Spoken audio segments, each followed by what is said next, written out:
গত সপ্তাহে আপনারা জানেন কক্সবাজার আমার একটা প্রোগ্রাম ছিল, তো হেলিকপ্টারে গিয়েছিলাম। ফেনী জেলা যখন পার হচ্ছি আমি দেখলাম 3টা উইন্ড মিল চিনেন তো, বিশাল পিলার, 3টা 4টা পাখা থাকে।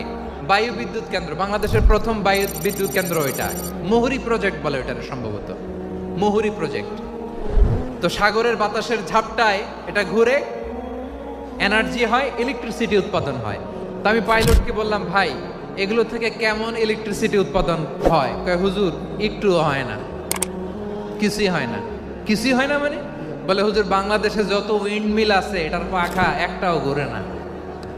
আল্লাহ, বলেন কি? তাহলে এই যে কোটি কোটি টাকা ব্যয় করে যে উইন্ড মিল, কয় হুজুর ভিতরে ফিটফাট, উপরে ফিটফাট, ভিতরে সদরঘাট। তার মানে কোটি কোটি টাকা দিয়ে এই উইন্ডমিল বানায়, এখানে কিছু নাই।